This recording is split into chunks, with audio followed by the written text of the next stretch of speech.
Well, this is kind of an odd angle and lighting situation, but I'll explain more in a minute.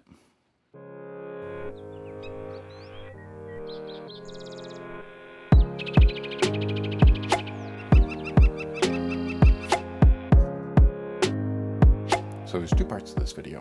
The first one is an update on the bonsai plants, where I will include images talking about what we went through.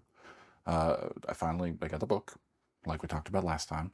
I read the book, which is very interesting. It was more of a little like tips and tricks kind of thing, but that's fine. It worked, and it gave me a good jumping off point. I think I'm going to get more invested with other books in order to read and figure out a bit more, but it definitely gave me something to start with. And then yesterday I actually took a step into the more of bonsai. Got up early, went for a walk, and I had already been thinking the night before. This is Sunday, so Saturday, so Friday. Friday evening, as I went to bed, I was thinking, what am I doing tomorrow since I'm not going out to see wildlife? I'm going to go on a walk at the very least. I know that. It'll be brisk, but I'll get up at 5 like I usually do and go on a walk. And when I'm going on a walk, the kind of motivation for this is that I had seen, after reading in the book, about growing from cuttings, or taking a sprig, a branch of an existing tree. And there is an existing tree that I've had my eye on going, this looks really cool. And it turns out it is a Colorado blue spruce. I looked it up after the fact. But I went and inconspicuously went around to the back and took a little trimming of it. I don't think anyone's going to notice, and I think it'll be fine. I wanted to see if I could. I then split that into two, and I have planted them. But anyway, that was towards the end of the walk. As I'm going on a walk, I'm doing two things. One, I'm walking and listening to music. The second thing is I'm checking all the dumpsters all around the apartment complex, because I am a trash rat, and I very much take things from the dumpsters and try to rescue them, recycle them in some way, or put use to them. I've done that with plenty of things. I can't think of anything currently around here, but I've always done that, and that will continue to be the case. I did look up after the fact because I was curious about it when I was telling my significant other yesterday what I was doing. This is not the first time that I've done it. I think I've talked about on here. I found a big screen TV just after we moved. Big screen TV sounds weird, doesn't it? Like, most TVs are considered big screen now. Anyway, I guess it was like a 60-inch TV. And it was heavy. I think when I looked it up, the specifications on the website that I found said 80 pounds, but I carried it up 3 flights of stairs by myself. It didn't work. And I tried it, and I tried it, and I tried it, and I tested it in different ways and did a lot of research to figure out what it was and how it wasn't working, and I even attempted to solder to clean up the solder points, which I'm not great at, something we did the other week, and I'm slowly learning. But anyway, it never worked, so I went back to the dumpster. I did look up, when I was telling my significant other about this, Colorado's dumpster diving laws, because that was a thing. And this may come from my youth, and I never really thought about it until yesterday when I was explaining what I was doing. We used to do dumpster diving, legitimately. I don't think that's how you... I don't know the Georgia laws on dumpster diving off the top of my head. I did not research that. I now know that Colorado is legal to do... It's a weird term, isn't it? I'm not diving a dumpster, but it's legal to take things out of the trash. They are no longer someone's property at that point. It's a legal thing to do. What's illegal about it is if you are trespassing. I'm not trespassing going into the dumpster in my own apartment complex. I live here. So I did that. And I walk and I look, and I got something that we'll talk about in a minute. But what I also found, where I was like, boom, here's kind of a sign. One of my neighbors at some point somewhere in the complex was getting rid of flower pots, potted planters, plastic plant things with dirt in them. And I went, perfect. I also want to grow things. I assume they're done for the winter. Maybe they keep outside plants or things that only are good for summer. Or I'm not entirely sure. I used part of the dirt that they had and part of what I had, and I used them yesterday, but we're getting ahead of ourselves. So I found that, and I found another thing at the dumpster that we'll talk about in a minute. Go through all that, come back, carrying everything upstairs and all that. I wake up my significant other at like 6, and I go, so I've been thinking about it since last night, and I really want to go back to Home Depot and look for some more plant things. Specifically, what I had a little bit of money to spend on was little clay trays almost, to put the plants on so that the plants in their pots will drip. And when they do, it doesn't drip and get everywhere, especially because I bring them in at night because they are not good for the cold. A whole thing. But anyway, I was going to get that. And then I wanted to look around and see what else there was. And really, if I could swing it, which I couldn't, and I was just expecting to dip a little bit into savings in order to buy this, which I've been doing lately, so that has to stop. But anyway, I wanted to get a plant that is already grown to a certain amount and then trim it.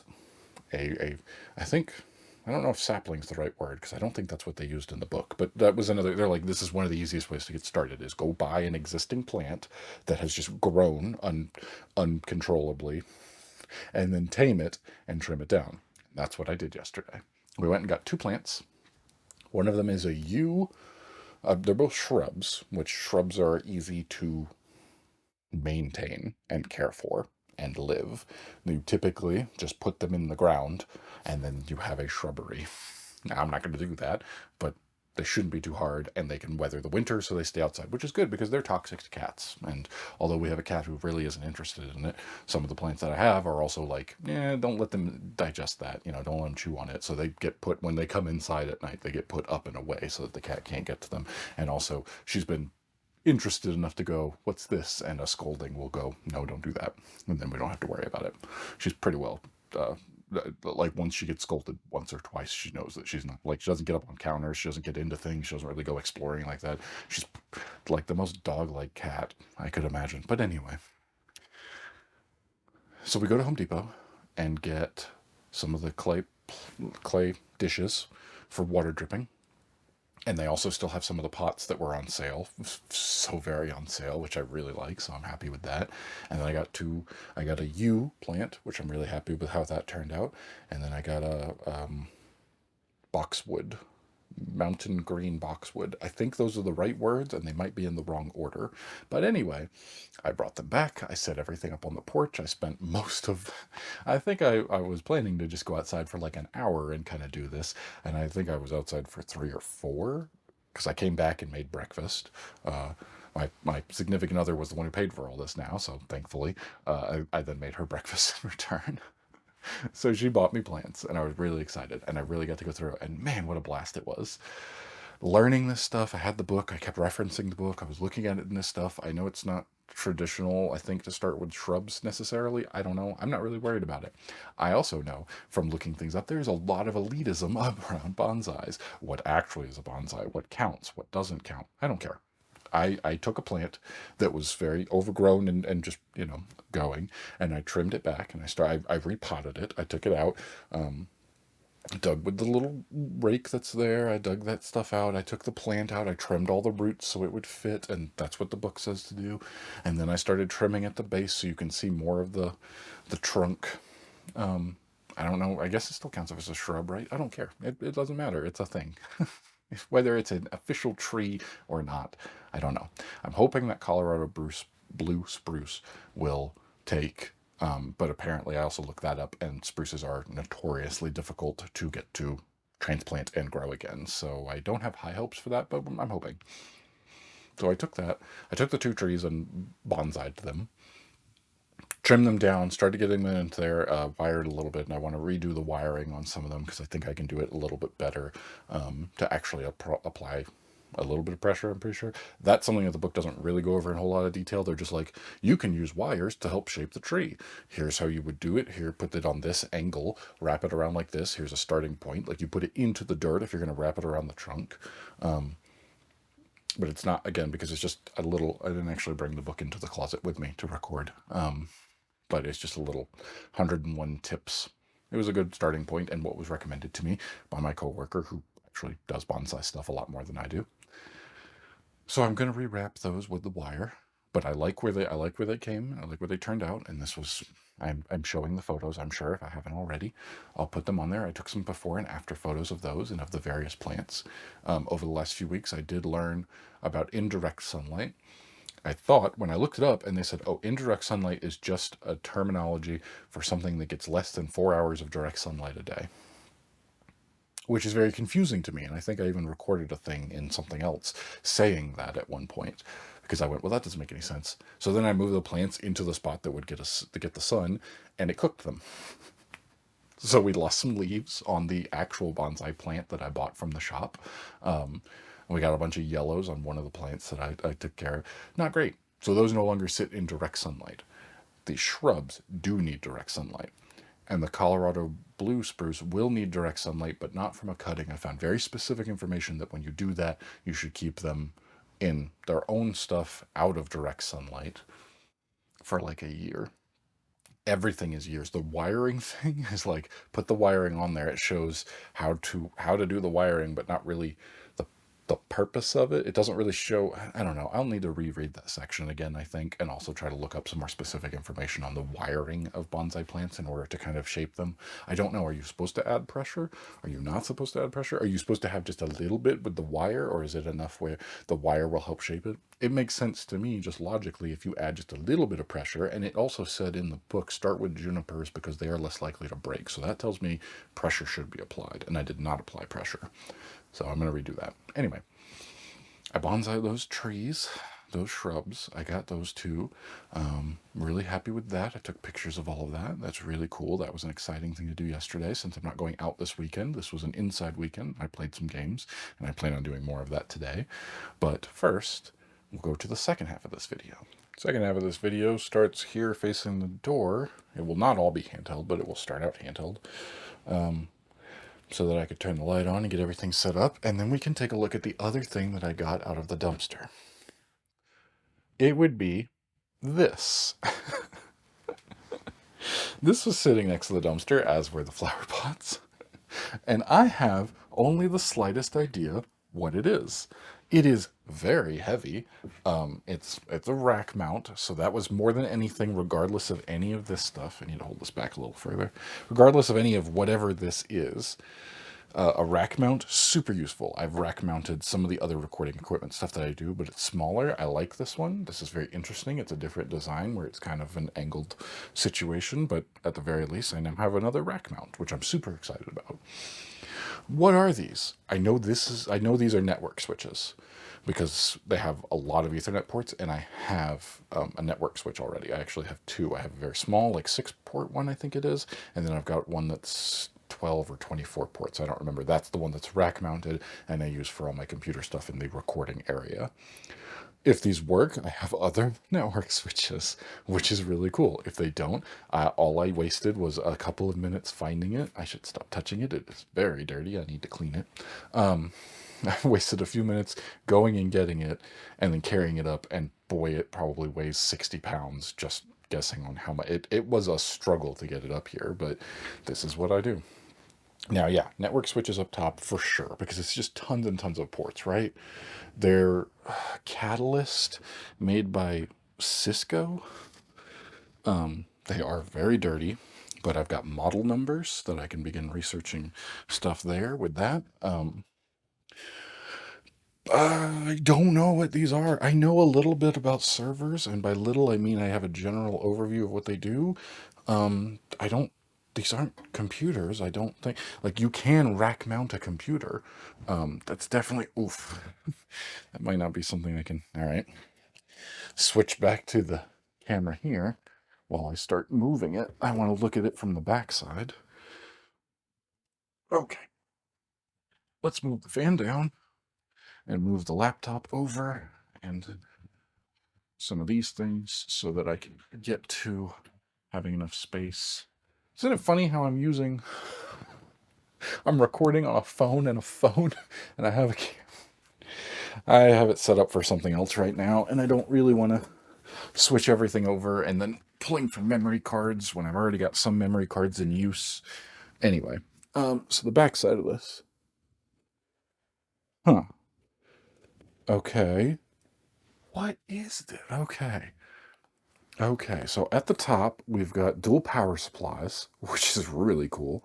That means it's redundant. That should mean it's redundant power supply.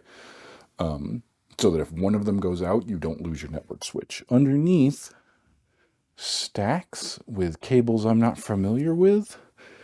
And then a single power supply over there. Your camera's focusing on that. I don't want to let it go because it's kind of bouncing off the edge here, so I can't point to things. But then this bottom stuff is, or has compact flashes, a single power supply. Um, what is this? There's something I can pull on. Redundant power supply connection only. I guess that's under that label there, right? Okay. And then console aux. Okay. I don't even know what I've got here. That one's from Cisco as well. Okay. Okay. Set the camera down. That means this is going to require more editing. Oh, you know what? No, it's just going to be picture in picture with the small one. Because I don't want to do too much editing here. Sorry, but that's kind of how I do a lot of things here. I put a lot of time and effort into the wildlife photography, the wildlife video, all that stuff. And if you notice, everything else I make is made to be very simple and easy and require minimal effort and editing. For example, Capitalism Ho, all the stuff, like all of the things that I shoot over there are shot on a multicam setup so I can switch back and forth so I don't have to edit and I don't have to record from multiple angles or takes. I have a cut on my finger, and it did actually. I was afraid it wasn't going to go through with my fingerprint scanner on the laptop. Anyway, this thing is dirty. I need to clean it, but I'm going to start trying to see if I can figure out what this is. Okay. Is it? These have the same. If that's the model number, what am I looking at? Okay. I guess I can put this over here so that there's kind of something to look at. You can see me typing, maybe. I don't know. All right, let's start at the top here. Cisco WSC 4900 series.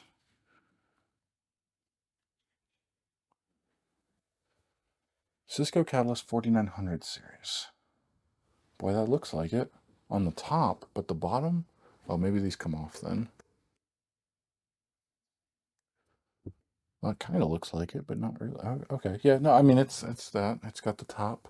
The bottom one is clearly different. I wonder if this has been switched out or if this is just pulled forward more because of the rack. I bet that's what it is. I bet this actually... No, it actually is different. That top one should be. It's got a blue to it. Anyway, what is it? Announcement for the end of life. Yeah, no kidding. I'm sure this is very old, which is why it might not actually go into use here with me.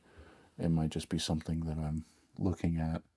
Campus LAN switches, core and... Oh, was this like set up for... Okay. Data sheets and product information. Okay, wait. So the 4900 series, what is the actual... Is there an actual model number on here? That's the PIDVID. What? Compliance with FCC rules. Okay, maybe that's not actually... It says model numbers, but that just says the series number. I think these... There's definitely serial number. There's labels just printed onto here, right? This was used in some kind of official capacity.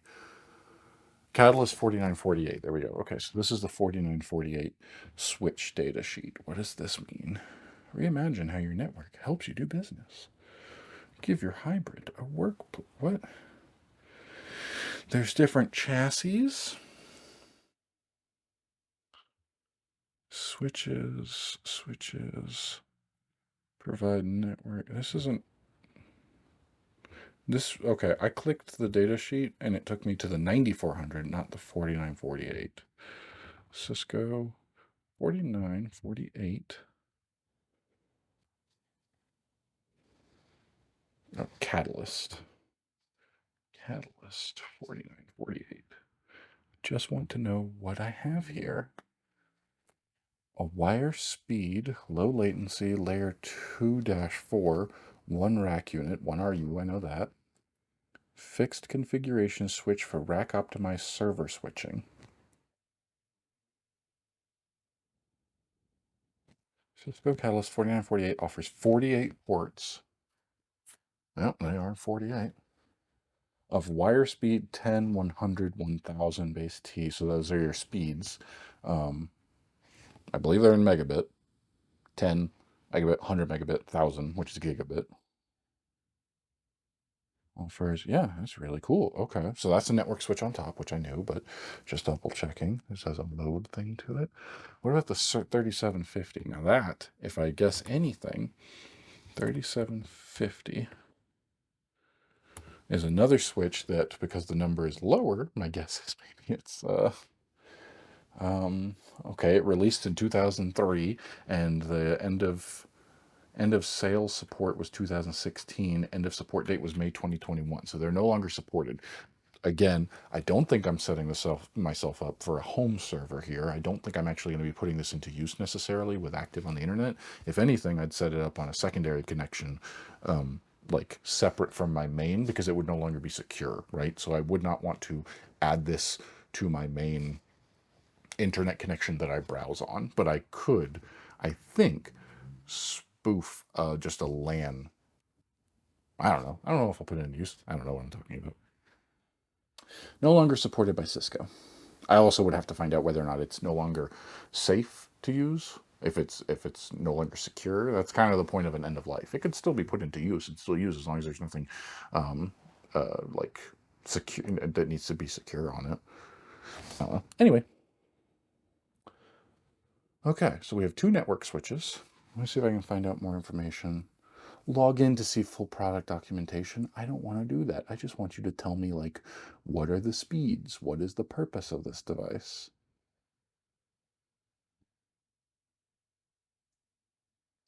Okay, data sheet.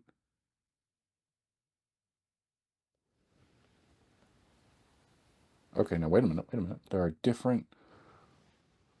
There's images here that I'm looking at. I can't show you. I don't feel comfortable screen recording just websites because I don't have permission to do that. I try to be very careful with what I wind up putting on videos that I am making and such, because for multiple reasons, but for one thing, if I do not own the data that I am sharing, it is not mine to share, and that can definitely get me into trouble.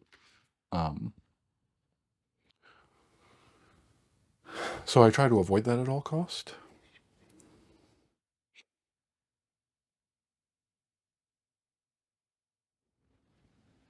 Interesting. Yeah, I think I'm gonna bring the vacuum in here and get at least just the cover stuff off. I don't want to put it inside. I'm very, very careful about whether or not vacuums can generate static electricity, which I've been told that they can, and you should not use a vacuum on electronics, but I should be able to get all the outside, and especially the rack itself is very dusty and dirty.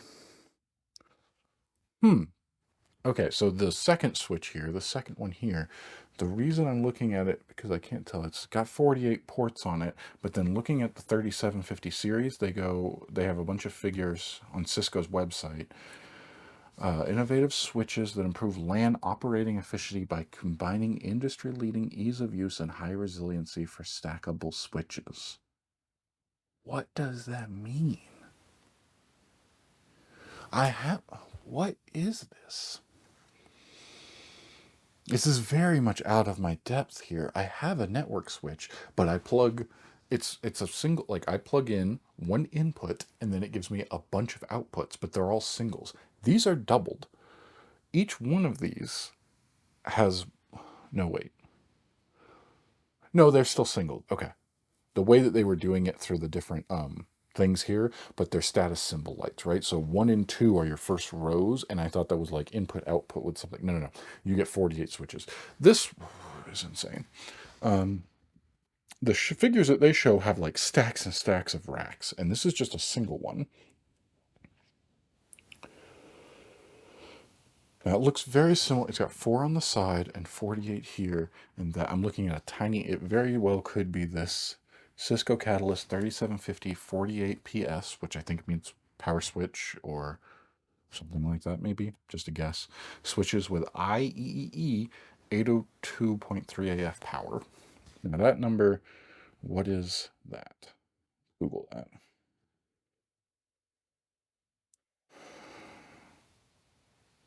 IEEE 802.3 AF, also known as standard PoE, operates at voltage. Okay, so that's power over Ethernet. Oh, does this one not have power over Ethernet? Oh, that might be the difference. The network switches I have, which are modern, these are 20 years old, have power over Ethernet for certain things, which you can do. There are things that draw power instead of a power. So, for example, I know for sure that security cameras use this. There are security cameras that draw power and a data connection through an Ethernet port. Um, your standard, you can't see this. Why am I doing that instead of looking at it through this? Your standard Ethernet port, like, right? This cable was on here already. That's the, what, RJ45 jack or something like that. It's bigger than a phone line. There are ones that can draw power over these as well, as opposed to just data, but not everything can do that. Mine were built in. So my theory, without knowing anything else rather than what you've just seen me look up, this is the first time I've looked at any of this. This does not have... Wait. You seeing what I'm seeing? What is going on here? There's pins on the tops and nothing on the bottom. Why is that? They all need pins to make a connection, don't they? What is going on here?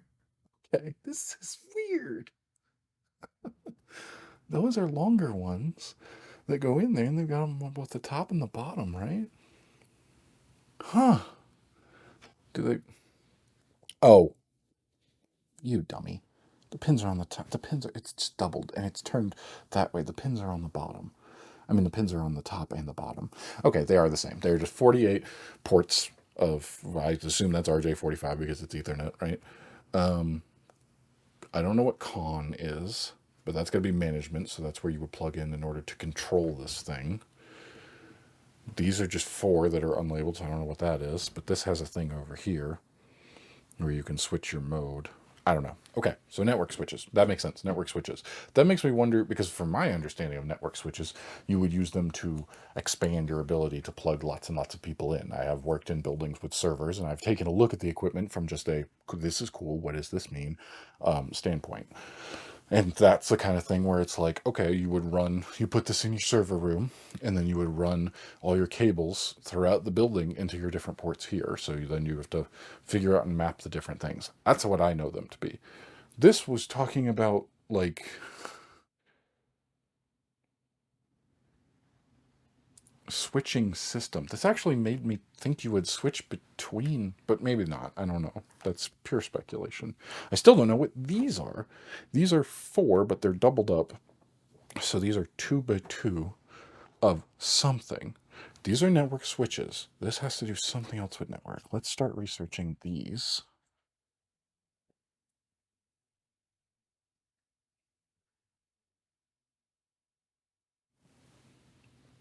The only thing on here that I see is do not install interface cards with power applied. Sure.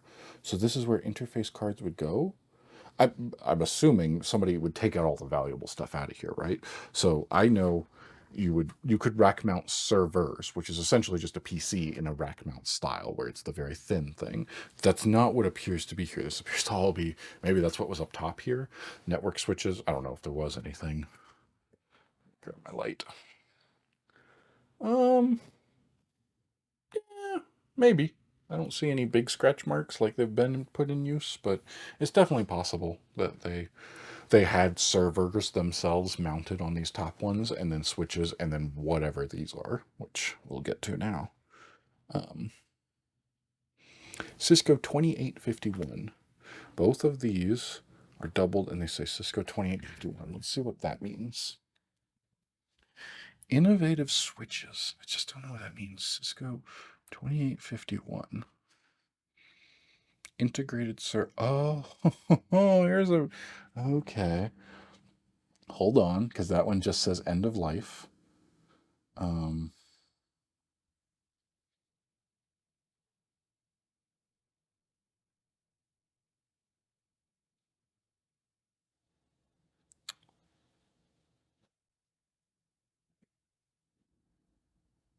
They're routers. Cisco 2851 Integrated Services Router. Retirement notification. Ended in 2016, so very... That makes sense. What? What is the difference? Like, I know a wireless router, but a wired router? What? Why? Difference between. What is the difference between race and ethnicity? Thank you, Google. That's not what I'm trying to look at right now. What is the difference between bison and buffalo? All right, I know that. Calm down. Let's see. What is the difference between a network switch, and a router?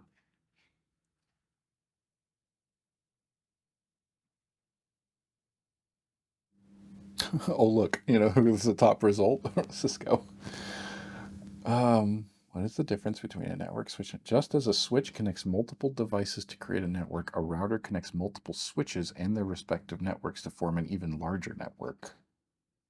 Really? What? Is that what it does?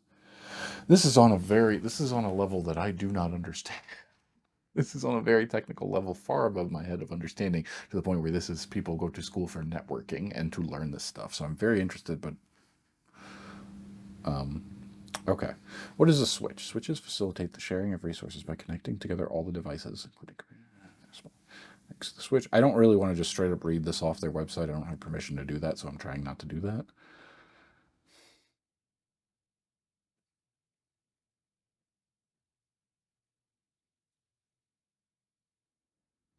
Routers connect multiple switches to form an even larger network. These networks may be in a single location or across multiple locations. You'll need more than one router, sure.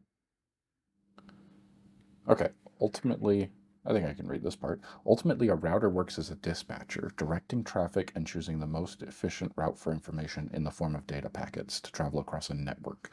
A router connects your business to the world, protects information from security threats, and even decides which. Oh, yeah, duh, dummy. All my network switches are plugged into my router to get information from the internet. I'm comparing it to my home network because I'm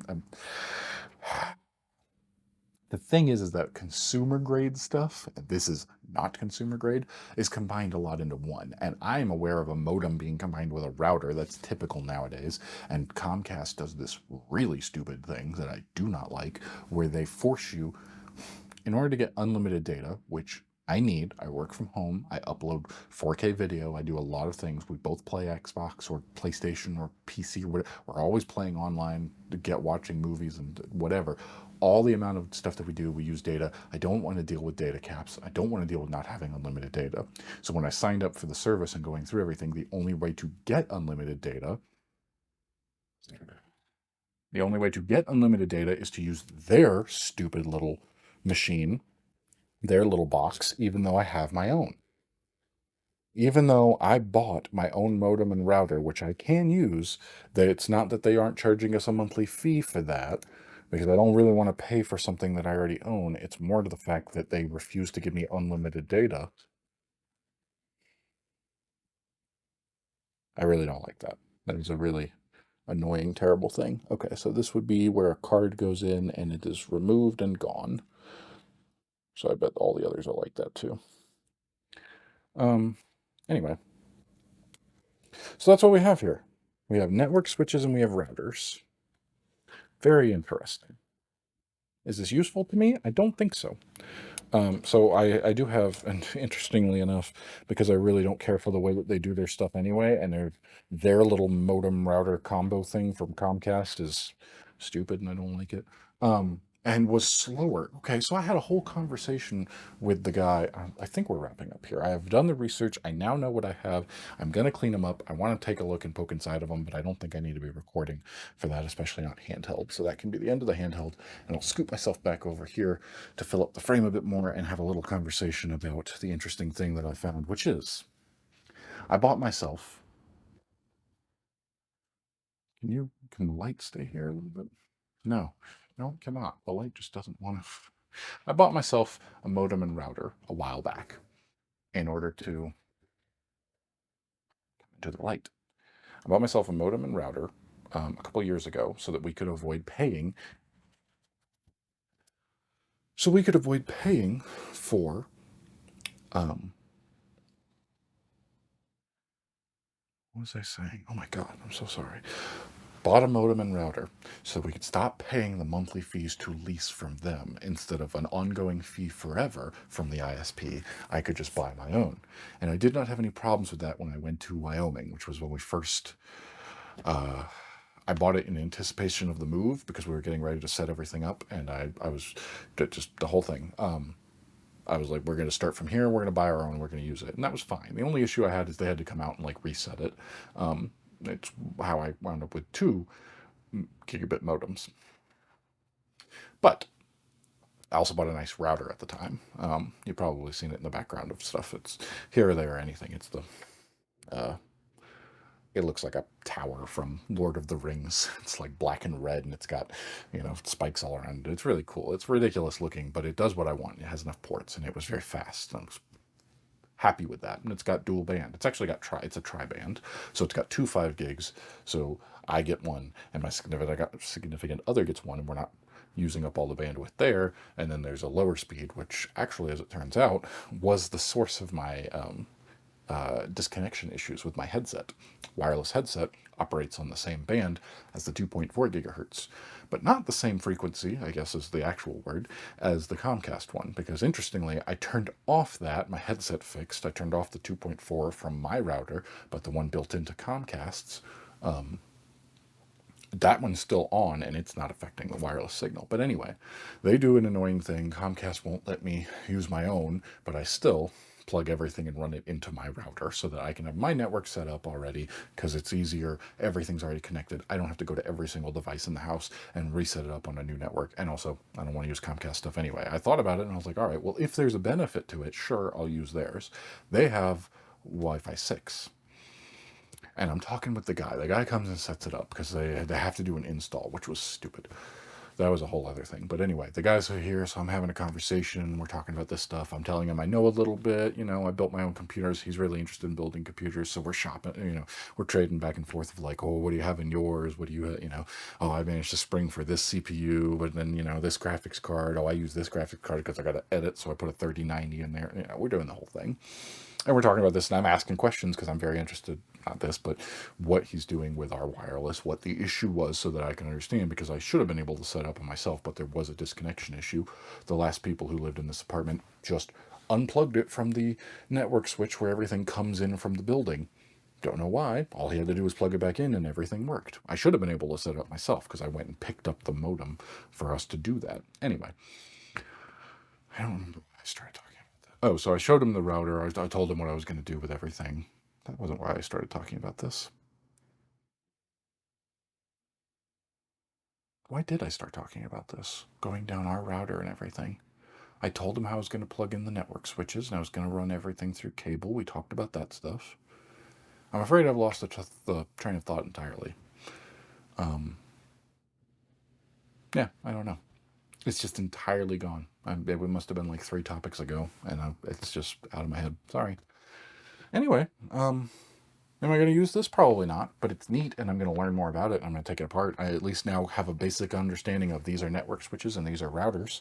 I think they've pulled stuff out of here, so I'm going to research to find out what would have gone into here as interfaces, how they use them, and how a non-wireless router works, because I've never heard of such a thing. Everything we've ever always done has been a wireless router. That's how you get wireless connections, but this seems to be wired. And maybe this is it. Maybe they didn't put interfaces in here. Maybe this was everything. The internet comes in either in the back or in the front here, and then it connects to that's what these cables are. They put into the network switches here, and then that's shared over your entire network. I have no idea. Kind of cool, kind of nuts. Don't know how it wound up by my dumpster, but it's mine now. And I'll take it apart and see whether or not I can actually put it into use, or if not, then it's just a cool thing I have, and it might wind up going back to the dumpster. Maybe I started talking about all that to explain how my network works because I was thinking about it, and I bring in our internet signal, comes in and goes into the modem, which is also now a router thing, but I take it and I run it to my router. That connects to all the devices that are within range there and also sends out the signal to my network switches where I can then split it to go even further. Oh,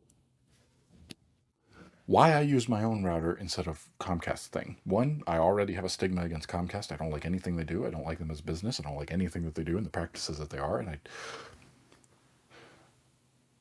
I was going to. I talking with the guy. We're setting everything up. He's telling me all about Wi-Fi 6 and all this stuff. And this is the first time I've gotten to it. All I have is the 5 from the stuff before. And I go through and I'm like, this is really cool. And I had no internet for several days until a technician could come out there. So any internet is suddenly really good.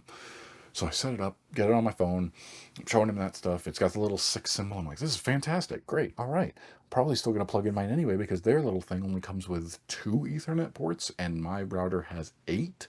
And 1 PlayStation, 2 Xboxes, 1 PC, maybe a second one if she sets up her laptop to be wired at the very, and then 2 network switches. That's 7. So I kind of need more than 2. So I already planned on doing that, or I was just going to put one of my network switches there instead of being one over by the server or the one that's here in my room for recording. I had all my computers in there. So why am I using it? I need more network switches. Then the weird thing, the other thing that I was going to do, I run an internet speed test. I run multiple from multiple sources because apparently the one that is the main, if you type in internet speed test, the first one right up there, not the most accurate. It's also controlled by an ISP, Comcast. So I'd try a couple different ones to see how it is and see what the network switches are. And that was the weird thing. Wi-Fi 6 on my brand new phone. Did I have the new phone at that point? I think I might have been on my old phone. I don't think I got the new phone for a bit. I don't remember. Anyway, point is, Wi-Fi 6 and I run a speed test and it comes back like, I don't remember, a couple hundred. I'd have to look through my screenshots to see if I'm pretty sure I saved it. And then I just switch over, doing nothing different. I just switch back to mine, which is Wi-Fi 5. I switch back to my 5 gigahertz connection of my own that I'm already set up on, and the speed's like doubled. Doing nothing different. Wi-Fi 6 is supposed to be faster, supposed to be better, and especially supposed to be on new frequencies, because that's another issue that we have, as I talked about with the wireless headset. I don't know what I'm talking about most of the point.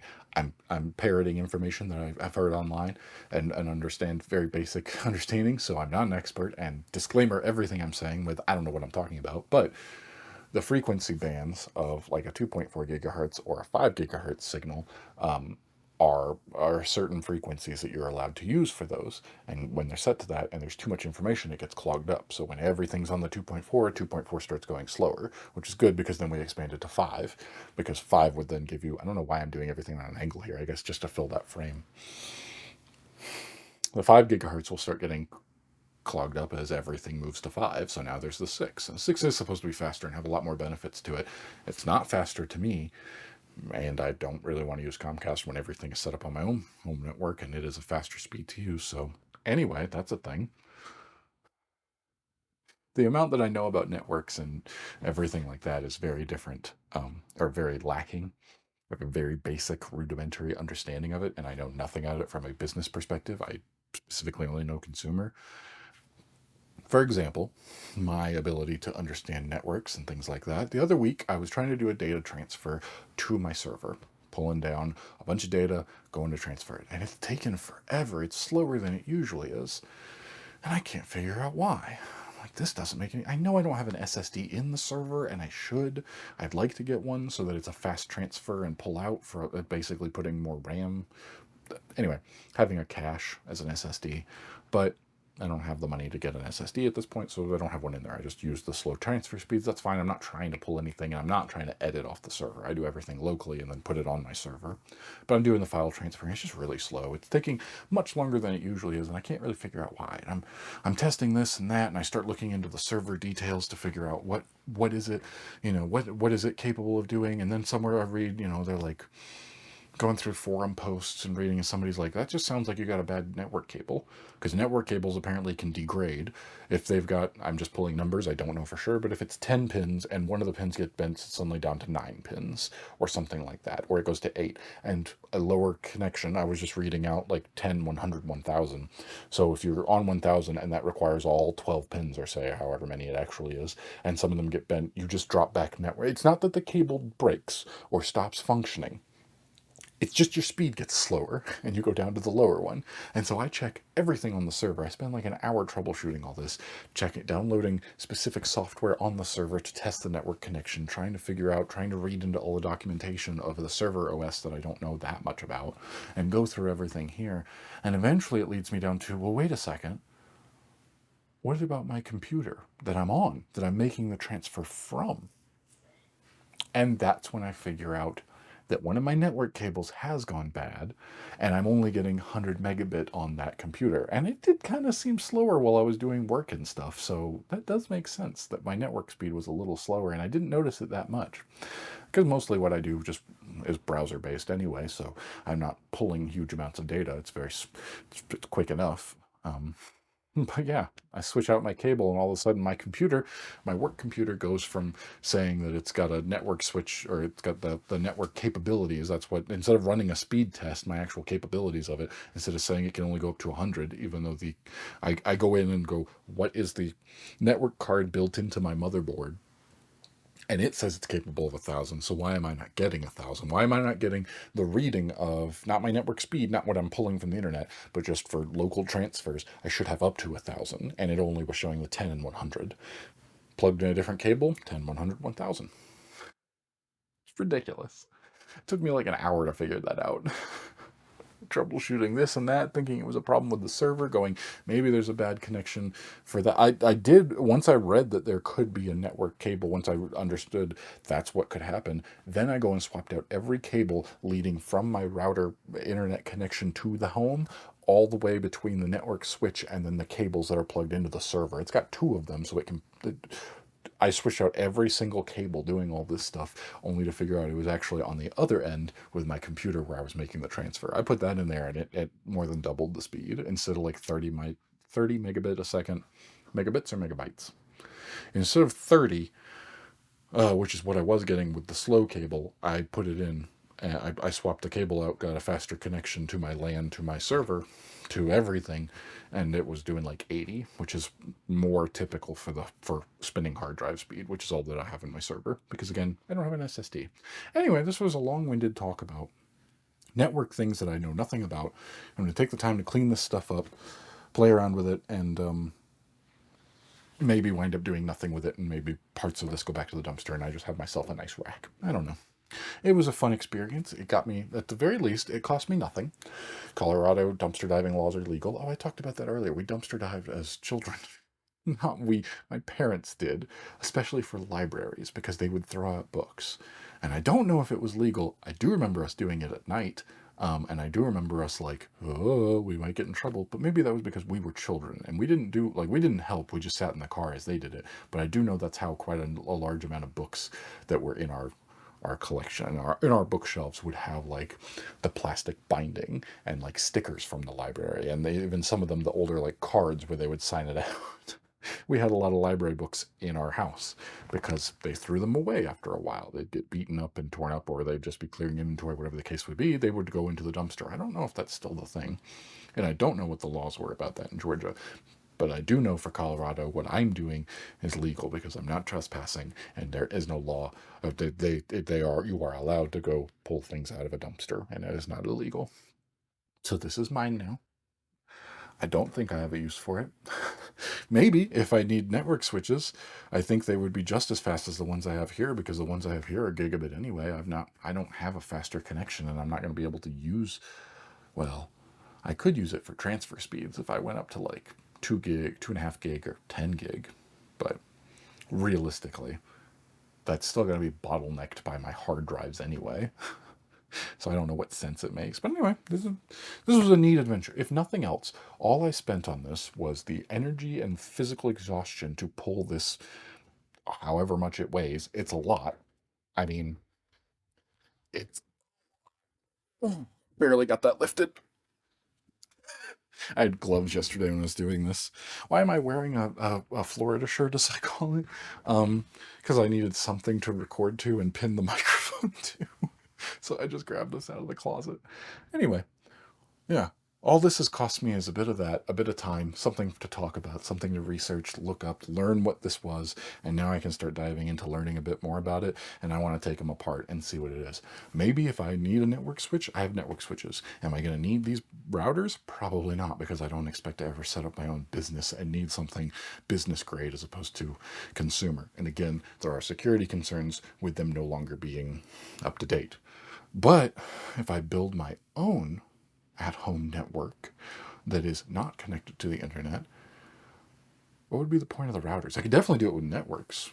Networks don't have to have an internet connection, right? A LAN.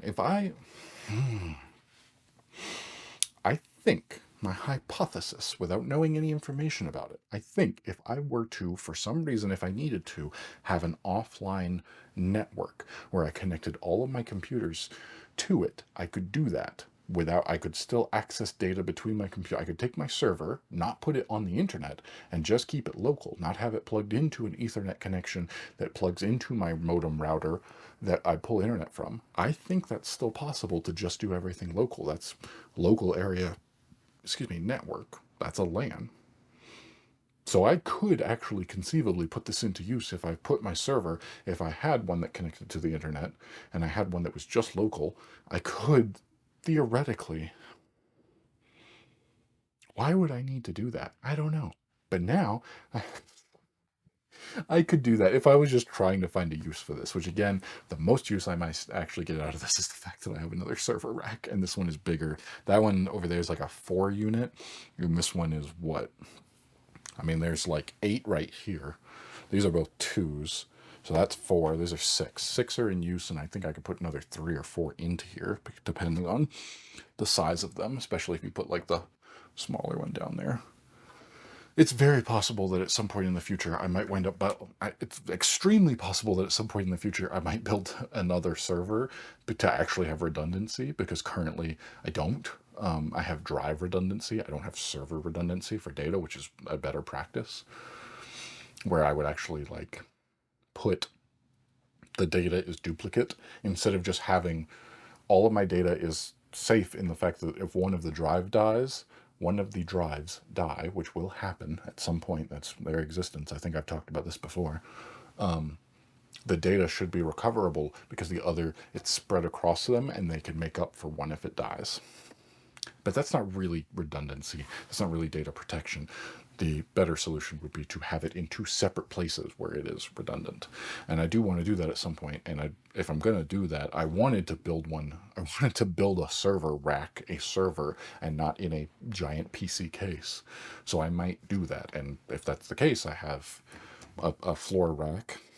I don't need a big rolling rack. I want one, but I don't need one.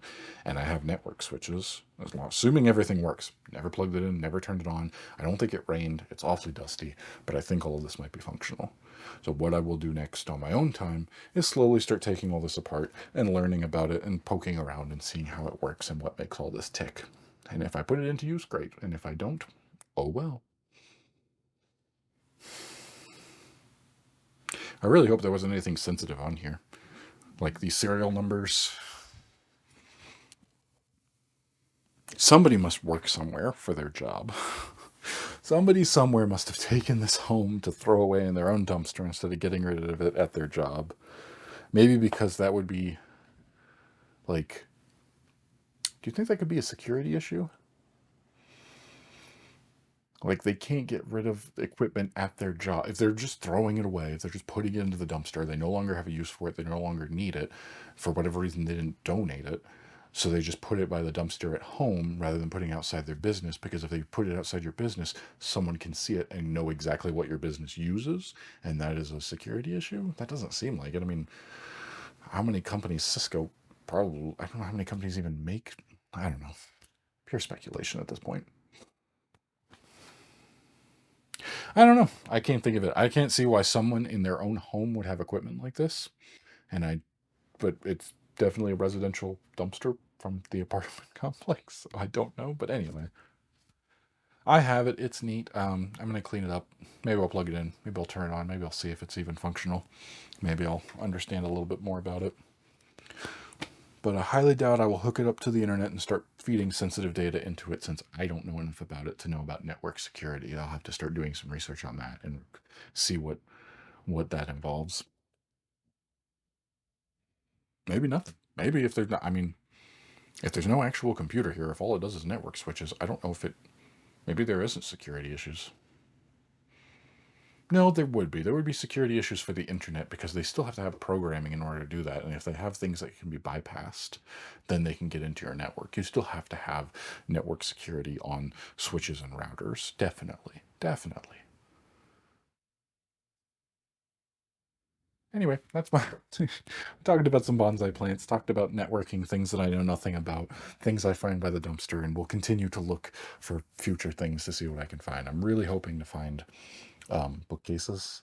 I'm really hoping to find some kind of shelving for the porch for all the plants and things. Um, Anything that I can rescue and put a home to, especially things that I need. Good stuff. So yeah, that's what I've been up to. And I'd say I know what time it is, but I don't because my phone is in use. Whoop. About time to go get groceries, and then I'll do some editing because I have a bunch of editing to do. Fun times. Anyway, that's it for today. That's what I did. I went and rescued some networking equipment from the dumpster, and whether or not I can actually put it into use remains to be seen. I think I'm just repeating myself at this point. These are for fiber. I've seen a video about these. These ones, these are the RJ45 Ethernet, and these ones on the end here are fiber. They're much longer. I've got bigger. Man, what if I could set up fiber here at my home for lightning fast connection between my server and happen? I'd need a whole card to put in my server to have a fiber, wouldn't I? I don't know. It's not possible, and it's not necessary. I think the next step is just to start cleaning it. Yep, that'll be it for today then. That'll be the whole thing that I did, and I'm going to get back to editing after I go get groceries and clean this thing up. Maybe tomorrow. Maybe tomorrow I'll start taking it apart and cleaning it up and poking around inside and learning more about it. I highly doubt there'll be anything for me to, I don't know. If I put it into use, I'll make a video about that, but at this point in time, I kind of doubt that's going to happen. Bye.